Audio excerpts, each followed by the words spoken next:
Hello and welcome to Learn ADS in 5 minutes. This is tutorial 47 on MMIC Amplifier simulation and user-defined EM extractions with RFPro in ADS 2021. While the title suggests about amplifier, but this could be any active circuit which you may be working on, such as mixer, oscillator, or containing any active component. So all the techniques you will learn in this video will be useful for every active circuit which you may be designing. So here is the agenda for this training, and this is pretty exciting tutorial because we have a lot of useful content in this tutorial which will be very useful for any RF microwave circuit designer. We will start with learning how to perform EM simulation of any active circuit in RFPro.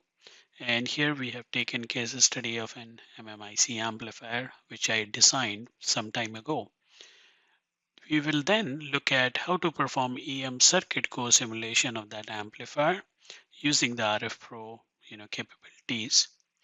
Also, many a times when we deal with these kind of designs, we would like to perform in situ characterization of various components or sections without we having the need to break the layout or copy the layout into new design and then manage. So we will learn how can we do those kind of interesting characterizations without disturbing anything in our layout and creating multiple layout copies in order to do so. And that's where we will learn how to set up and run user-defined EM extractions by which we can make EM circuit co-simulation on demand, and everything will happen with great ease inside the RFPro environment. And you will see that as we go along in this tutorial. So a lot of interesting content, and it will be a little longer tutorial, but I will make sure you get every minute's worth which you spend on this video. And at the end of this tutorial, I think you will be having all the necessary skills to go ahead and use RFPro for any kind of active circuit design simulation. Before we continue with this video, I would recommend you watch tutorial 45 so that you have all the basics covered regarding RFPro. Now, before we start, subscribe to my channel. Once you subscribe, click on the bell icon to enable all the notification. And if you like the video, don't forget to hit the like button and share it with your friends and colleagues who may be interested watching similar tutorial. And again, you can always leave comments in the comment section below this video to let me know what's your feedback. Did you like the content, or you want any other topic or technology to be covered? And I will try to do that if it falls in my expertise. All right, so let's get started and talk about some of these interesting simulations. Now, to take you through this tutorial, I have a simple MMIC design, and I also have a test bench for the design. So let me show you the simple test bench. And here I have a design with 4 terminals, one for RF input, RF output, a drain bias, and a gate bias.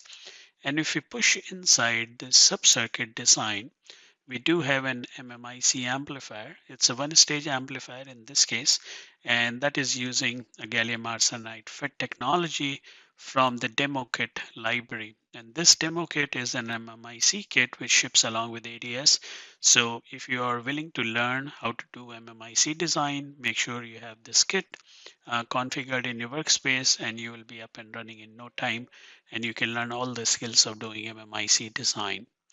Right, so that's the schematic of this design. And if you look at the layout, this design is completed with the entire layout, and you can notice the FET in between.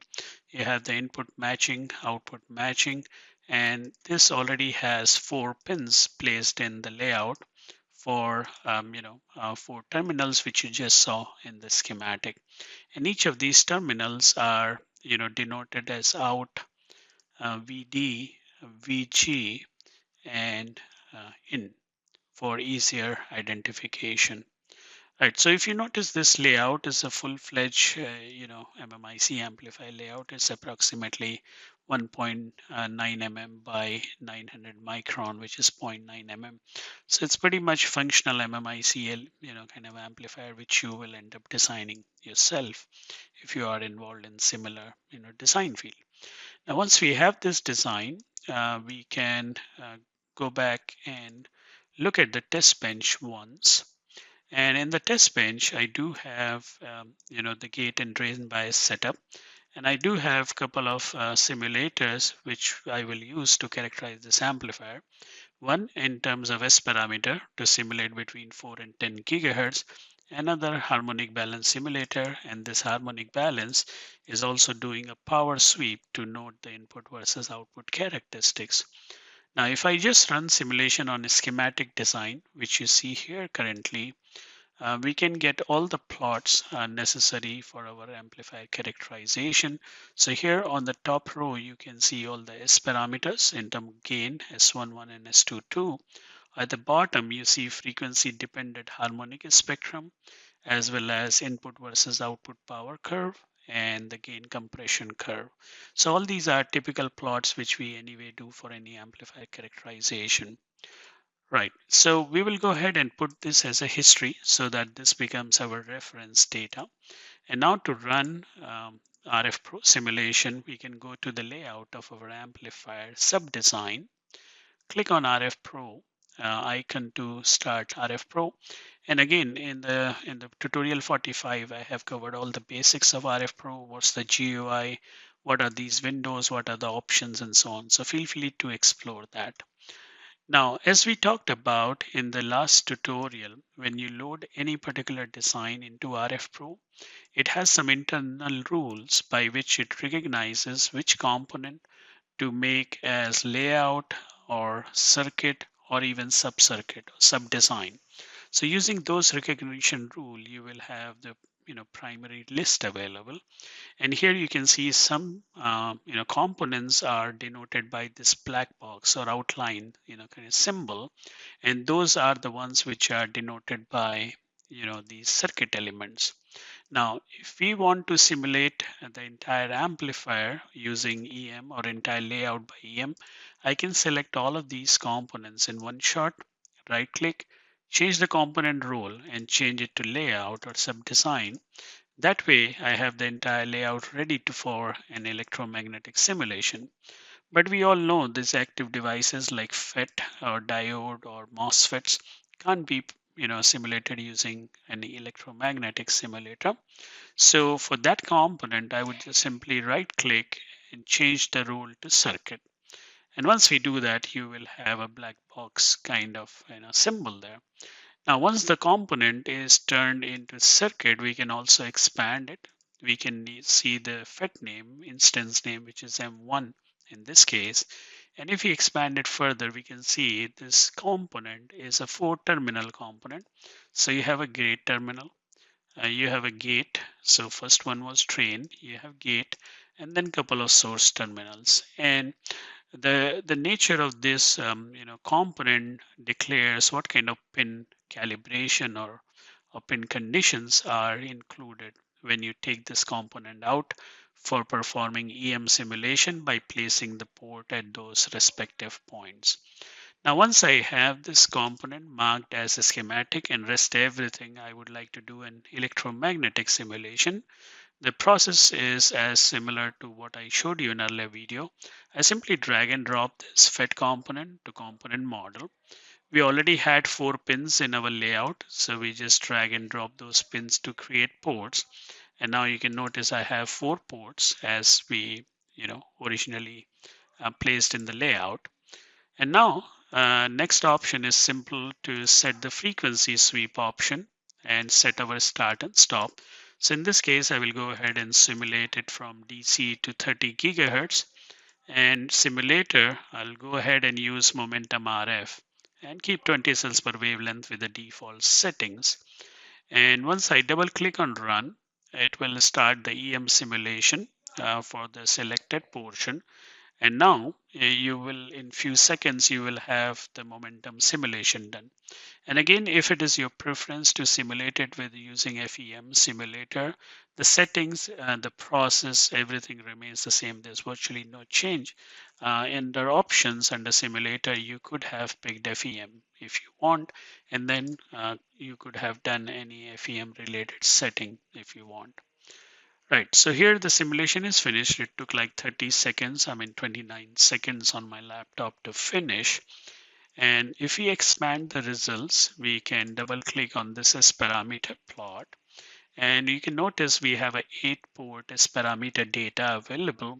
The first 4 port is basically our pins which we placed in the layout in out VG and VD, and the remaining 4 ports are corresponding to the FET device which we had. Now you can go ahead and look at the data if you want for this intermediate design.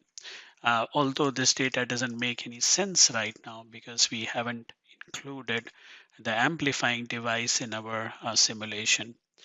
Now at this point, some people might have a doubt whether I would like to perform an RF momentum RF simulation for such high frequency, whether this is accurate or not. Now, if you for some reason want to perform momentum microwave simulation, for example, or an FEM simulation, and you would like to compare the results between these two simulators or multiple simulations which you might be running here, you can do that very easily, and let me demonstrate that. So let me first remove this user defined simulation. And once I have already done the setup here, and only 1 or 2 things I need to change from here, I don't need to create a new analysis by clicking here. I can simply right click on this analysis, select copy, and I can duplicate the analysis. And here, just to create a variance, I will go ahead and give it a name, and I will add a suffix here called MW, signifying it's going to be momentum microwave. Go to options, rest of the setting remains the same. Here I will just switch it to momentum microwave with 20 cells per wavelength, and we'll go ahead and run the simulation analysis here. So this simulation will take a couple of minutes to complete.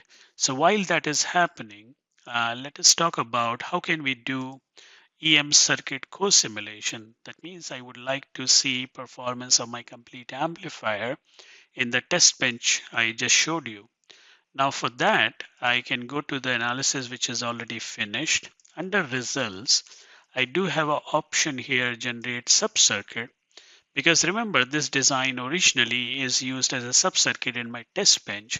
So it makes sense for us to generate a subcircuit.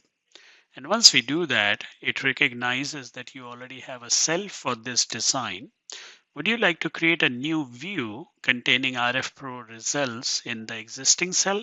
Or you have a choice of creating completely new cell, which you can operate as an independent schematic. So the choice is yours. We will go ahead and create in the existing cell.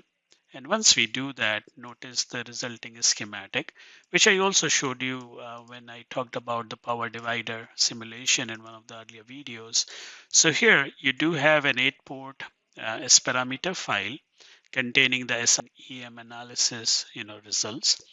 And then these 4 terminals from port number 5 to 8 are connected to this PDK component, which is your transistor, and you can see all the net connections is already done for you. So effectively, what you really care about these 4 pins for external world connection, you don't need to place anything manually here or do any wiring.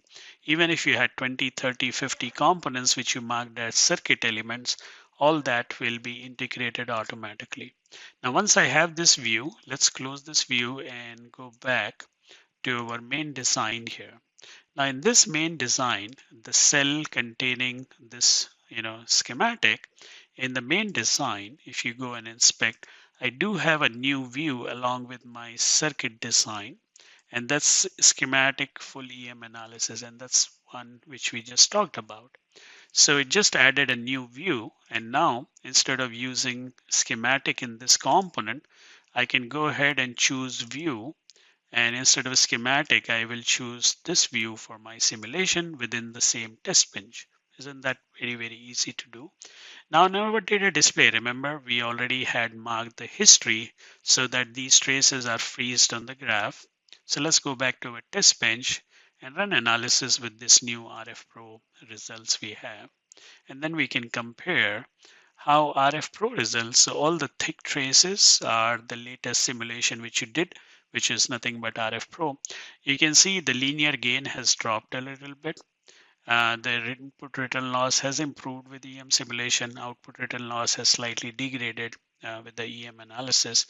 Input versus output power curve is largely the same, but it shows a bit of variance, and that's primarily because your gain has dropped. And same thing is visible here in the gain compression, where you see the gain predicted by EM analysis is little down, and it's approximately 0.5 dB to 0.6 dB down here. All right, so that was a quick comparison. Now, if you go back to our RFPro design and click on the simulation icon to bring back the simulation log window, and this microwave simulation got finished in approximately 2 minutes 46 seconds, whereas momentum microwave only took 28 seconds. So that was a lot faster. So when one simulation works faster, now you have a suspicion. Was that faster simulation accurate enough? Is it representing the right nature or not? So many a times you might want to do, comparison of these two results. So the question is, how do I go about comparing results? Now, if you remember, traditionally, two simulations will produce two data sets in your analysis, and then it's not very easy to go ahead and compare two set of results very easily. Let's see how easy it is in RFPro to do that. So once we select both of these analysis, we right click, and now you can see the option here called show S parameter results. And once we click, the S parameter viewer here now has both of these analysis selected. Now, because both of these analyses have the same port numbers, this is possible to compare. If one analysis has 4 port, another analysis has 8 port, then there is no way you can compare because the matrix size is not same. So just remember here. Right, so once both of these analyses are selected, if you select on any of these S parameter term, you will see two plots coming here in the graph. And let me increase the font size of this legend so that you can see clearly there are two plots, but currently both of them are of the same color. So we can go to plots and let's change one of these colors to red. And also the data point, let's change the color to red. Data points mean these dot points. So now you can see the S11 data is overlapping between momentum RF as well as momentum microwave. So there is no difference here. Then similarly, you can compare S21 and you can see there's a slight variance at a very high frequency, but remember, your frequency of concern is somewhere around here, which is 4 to 6 gigahertz or 7 gigahertz, on which we are performing the harmonic balance simulation. And that's pretty much the same except on this side. But still, you can keep on going and keep on comparing. And what you will notice almost in every case, on the lower frequencies, you will have the matching results in this particular case. So there is no major headaches here, and we can use momentum RF to perform our simulation of this circuit. Now, for some reason, let's say you plotted plenty of data, and if you want to switch off all this data, you can right click, remove all the plots, then all the plots are gone.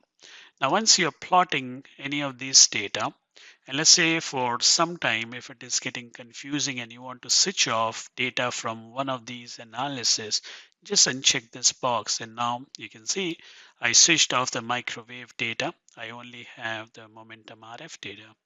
Or you can switch them off both and only activate the other one. So it's very flexible, very quick way of comparing the results between multiple simulations, whether you have 3 simulation, 4 simulation. Hopefully you found it easy to do. All right, so while the simulation is done, but I still want to make sure that when I run momentum microwave based sub-circuit, I still will get similar performance and there is no scope for surprise. So let's do that. From microwave analysis, we can again go to results, and now we can generate a new sub-circuit in the existing cell. And once we do that, we again have a similar looking schematic with the same components. Just the difference is now we are reading the microwave data from our RF simulation. And if you look in the ADS main window, we have another view named as microwave. Now remember, every time you are creating a sub-circuit view, RFPro will automatically create this relevant symbol view. However, in our main design, we are just using the original symbol. So at that point, if you don't want these two symbols, you can also right click and delete them in case you don't need, right? Because when we have a test bench, we would like to keep this symbol consistent and keep no need to change those symbols because number of pins in every symbol or every simulation we are doing is still the same. All right, in this here, let's go to choose view and let's pick microwave view for our simulation. Run this analysis, and now if you compare, the two traces here are perfectly overlapping as predicted by S parameter response, because in your operating frequency zone, they were pretty similar, right? So we were not expecting any major surprises here. So that finishes, one of the part and the agenda of our simulation. I showed you how to perform EM simulation of the active circuits in RFPro. We talked about how to perform EM circuit co-simulation of an amplifier or MMIC circuit using RFPro. And you saw how easy it was to configure RFPro EM simulation, and it was extremely quick to run as well. And then once we are done, we just created a schematic, put it in the test bench and validated in virtually no time. So hopefully you like the first half of this tutorial. Now let's come and talk about the second half, which is even more interesting for many people. And the question is, how do I set up a user-defined EM? Let's say if I don't want to simulate this entire layout, I just want to see one component or one section or multiple components. And I don't want to go to layout and create multiple copies of layout and delete all the unwanted things, which is basically quite a hassle to manage in a real project environment. And that will lead the way to do circuit EM co-simulation on demand. So let's look at 3 or 4 use cases of doing something like that very easily. All right, so while we were here, we already have two designs done. Now, for example, in some case, so let me go ahead and create a new analysis from scratch to demonstrate that. And let's call it EM underscore sim. And in this simulation, what I want to do, I don't want to include any inductors. So I will call it EM sims without inductors, some name by which I can recognize the simulation as well as the sub-circuit which I end up generating. Now, if I don't want these inductors to be included in my EM simulation, the simple thing I can do, go to this inductor group, right click, change component role and make it like circuit, like we did for the FET. And now I have all the components taken away and marked as circuit components. So now in my new simulation setup, I can simply drag and drop them into component.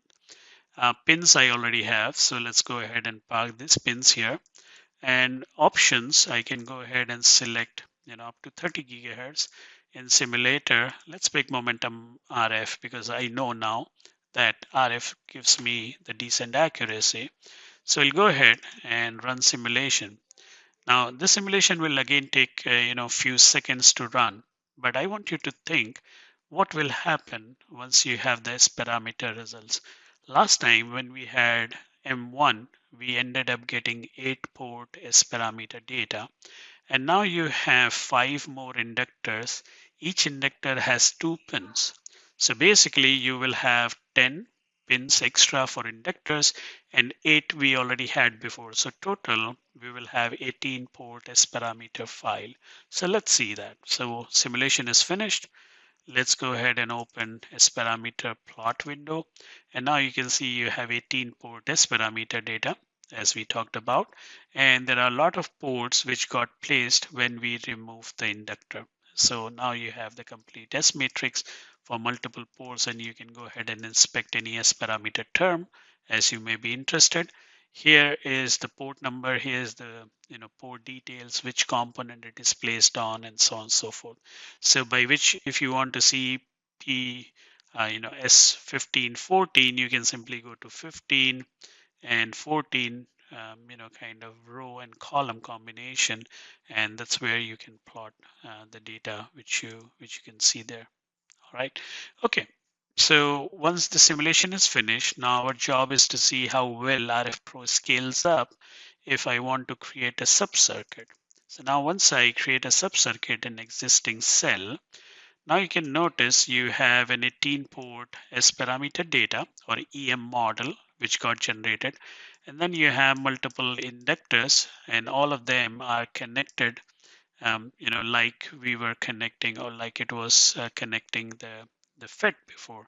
Now all of these components are automatically assembled for you in RFPro, generated a schematic. Now if I go back to my main test bench, and in here if I select choose view, I just created a new view without inductors containing that subcircuit. So let's go ahead and simulate it now.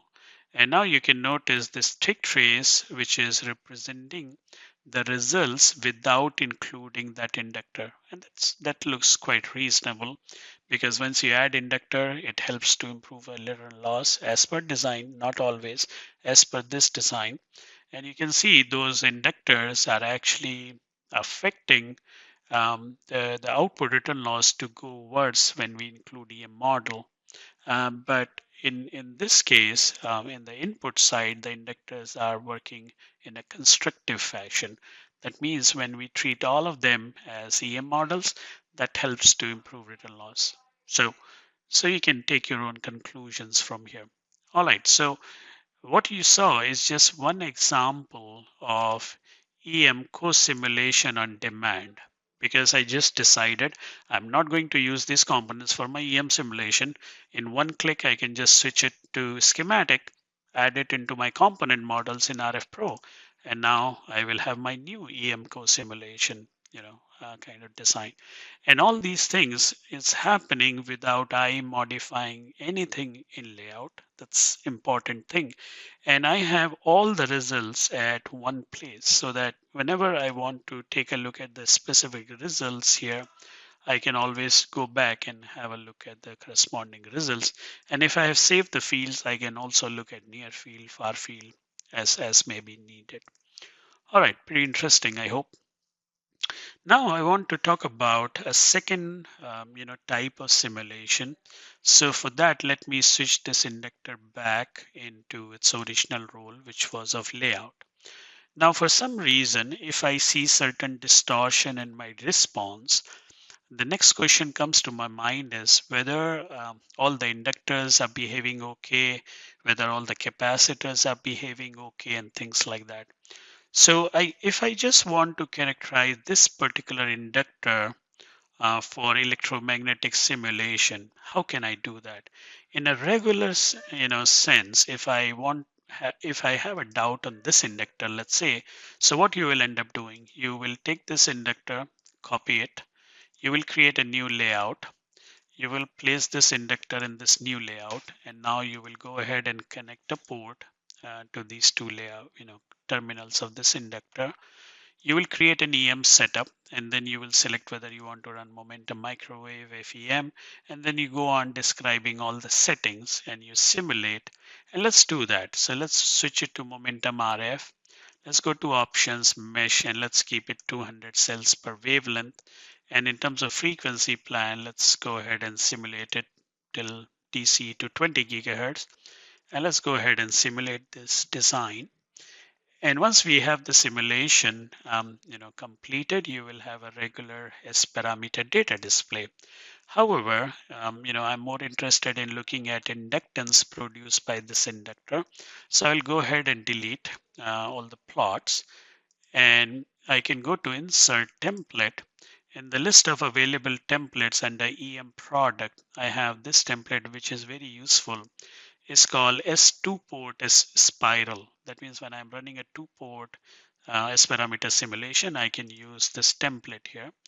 And notice there are two alternate formulations to compute inductance, and that's why you see two set of curves on every plot. One is to convert the 2-port data into 1-port data, and these are the three equations which are doing that. And from that, only using 1 port, we extract the inductance information. The alternative information is to extract the inductance and resistance from Y12 parameter. The side effect of this approach is your parasitics caused by Y11 and Y22 are not included. And that's why you see two differing results here. So in all my cases, I don't want results from this Y12 method. So I'll go ahead and select the blue trace and delete it from all the graphs so that I only see the plot. But here, frankly speaking, I'm only interested in looking at this inductance plot for the moment. So I'll make it big. And now let's place a marker around 2 gigahertz. And we can see at 2 gigahertz, the inductance predicted or produced here is around 3.18 nanohenry. So that's the value of this inductor, which is anticipated by momentum simulation. Now, if I double click on this inductor, I can see the PDK component also predicts it to be around 3.45 as per circuit model, and EM is predicting around 3.2. So it's kind of extremely close, target. So pretty good PDK model as well as our EM simulation was done. But now imagine this I did for one component. What if I need to do for this component, that component? And I may have tons of components to do that. And I end up creating those many layouts, those many EM setups. I will have those many S parameter, simulation and so on. But here, the way we can handle this problem in RFPro is very, very easy. So within the same design, I will go ahead and create a new user-defined extraction. And let's call it L3 extraction because I know that component's name is L3 here. Because once you select L3, you can see that's the component. Now, when you add any user-defined extraction, let's look at the difference between these two. This one is full EM extraction. That means when we want to perform EM simulation of the complete design, you have ports, you have component models, options, and run. When you have user-defined extraction, you will see these two things as new items, which are not there here. And in a moment, you will understand what's the meaning of these two things here. All right, so once we decide this is the component which I would like to simulate, I can take that component, select this component either in the layout or you can select it in the tree. And now you can drag this L3 and put it under parts. Once you add anything under parts, that means you would like to do an EM simulation. So many a times, if you would like to break this group where let's say you want to treat L3 as EM component, but remaining inductors as circuit components, this option will allow you to have mix and match which component you want to simulate using EM, you park it in the parts. Whatever components you want to treat as a schematic, you can put it under schematic component models. All right. But right now I'm just focusing on this particular inductor. Now to simulate this inductor, I also need a couple of ports, right? One at the input, one at the output here. So if you expand this L3, you can see there are 2 pins definition because as per PDK, this is a 2-pin component. And that information is right there.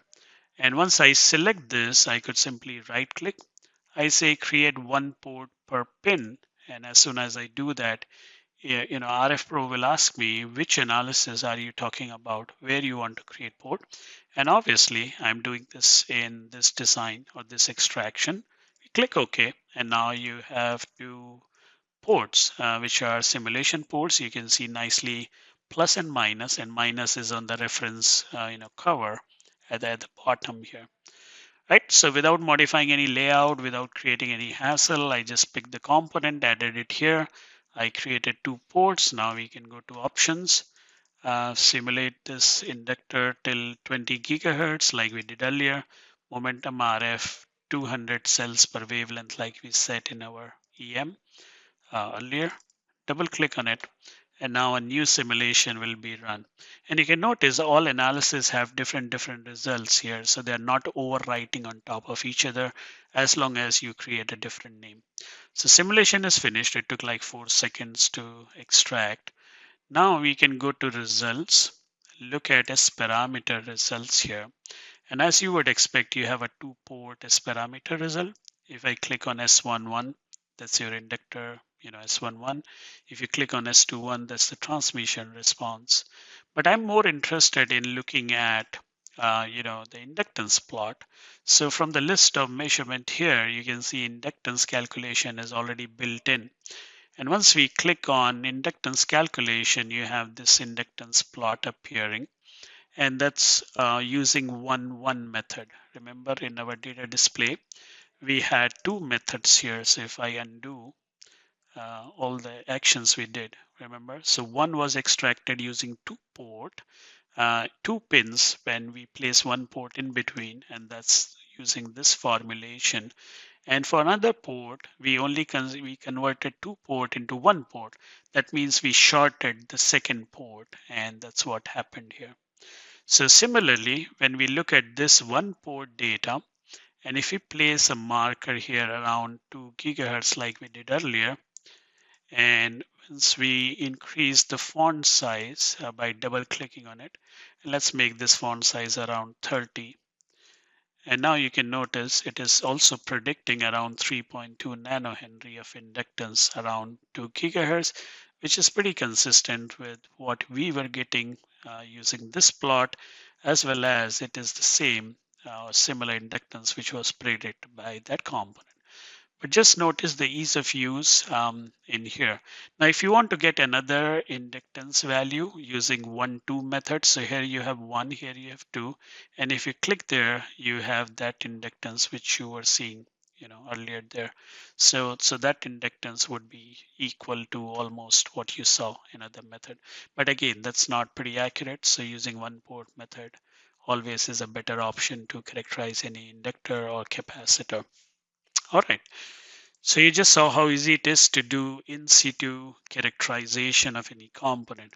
Now here I would like to raise the bar. What if I'm not happy with one component for some reason? Let's say I have a doubt from this element to this element here, and I would like to simulate everything which comes in between from this point right up to this point. Now, anything which you have there already, you can go ahead and pick that component by selecting, pressing the control key, and you can select multiple components, as you can see I'm doing right now. So once you select all the components from one location to another location, and let's say I would like to also include, the shunt path here, including this line. And if you want to make sure you have selected all the right things while they are already selected, you can change the conductor to wireframe. And now you can see only the components which you selected as a filled material. So right now, all of them appear filled, and we can add them to existing extraction if we want, or we can create a new user defined extraction. And let's call this extraction as input section. And once we have this name called input section, I should have done that before I selected. So let's go ahead and select that those components again once. Let's set it to solid. Let's zoom in a little bit. Let's go ahead and pick all the components as we did earlier here. All right, so this one is done. These 2 components are done. So very selectively, you can pick which component really is you are trying to simulate, and it makes your job much easier. So now I have everything except these 2 small pieces, which I can add later. So let's go ahead and drag and drop under parts. Now we can pick that corner and this corner here, except these 2. So we pick these 2 bends and we drag and drop under parts as well. Now, once you add all this, you can select the parts, and now you can see the section which we wanted coming as highlighted. Now, for simulation, you needed 2 pins, right? We need to place 1 pin at the input, 1 pin at this point, and this is already a backside via, so this is going to ground. So I don't need to put any additional pins here, right? So how do I easily place the pin? Well, if you select this component, you see this is L1. If you expand, it has 2 pins. But which one is the right pin? This one is the right pin. So we'll select that one first. Right click and we say create one port and select input section as your target analysis. Click OK. And now you have one port placed already. Now the last component in this branch is this L6. We expand L6, select which component is the right one or which pin is the right one. So this one is the right one. So we take that, right click, create ports, input section, and now you have these 2 pins. How easy it is to pick whatever you want from your layout design. Place it here, go to options. Let's go ahead and run the simulation again till 20 gigahertz, for example, from DC, momentum RF, and because the smaller section, let's run it at 50 cells per wavelength to ensure we have sufficient meshing around that. Double click and run, and now we have input section running. And again, if you want to create a sub-circuit out of it or a view from here, you can always do that. So it takes like 5 seconds to run. Let's go ahead and look at S parameter response. And you have 2 port. So that's the input return loss. Let's switch it back to S parameter. So that's the input return loss, which looks pretty decent till your operating frequency, let's say around 8 gigahertz. And if you look at S21, it also looks pretty decent in terms of low pass, kind of filter response, because remember you have inductor and capacitor in the section which we just simulated. So you have like a low pass looking response, which is perfectly working fine at around 8 gigahertz. So that's how you can do various kind of EM simulations for active circuits, whether you would like to extract the complete EM analysis for the complete circuit, or you would like to do selective, which component you want to use for EM, which you don't want to use EM, or in case you have a problem with performance of your circuit, you can go component by component and extract the parameters for each of those critical components in your RF path. Or you can take a complete section and mark it as one EM simulation, kind of assembly. Go ahead and run. And whenever you are ready, you can always create a test bench. You can create a sub-circuit to create an equivalent, network. Now, one tip, because this is the cell which is containing the entire design. And if I want to create a schematic cell out of this section, one thing which I would like to avoid doing is create the view in the existing cell. Because remember, existing cell has 4 pins.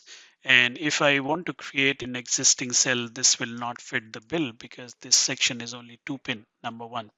Number two, this is not representing the entire design. So I shouldn't have this view in the existing cell. I would rather create a new cell. And now new cell, as you can see, it has 2 port, as parameter data and 2 pin.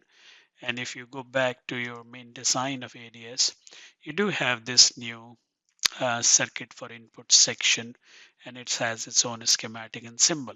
And if you want to place it in your overall amplifier circuit design, replacing some of the blocks, go ahead and just place the symbol as a 2-port network to rest of your interconnections as you need. All right, so let's go back to our agenda and quickly review what we set out at the beginning. And I have shown you all the key things, and I hope you like the capabilities of RFPro and how powerful it is as an environment, and why we had a need to come up with RFPro when we already had EM setup options, we had momentum, we had FEM simulator working for many years. But now RFPro brings all together different capabilities on your disposal, and it's kind of unmatched in the industry. There's no other EM simulator which has such flexibility, allowing you to characterize virtually every part of your design in this much ease of use kind of interface. All right, so I'll stop here. Hope you like the content presented in this tutorial. They will be very useful for your design job. Again, feel free to put your comments in the comment section. Don't forget to hit the like button if you like the video and subscribe to my channel. Stay tuned for more videos. See you in the next video in few days time. Have a good time designing, my friends.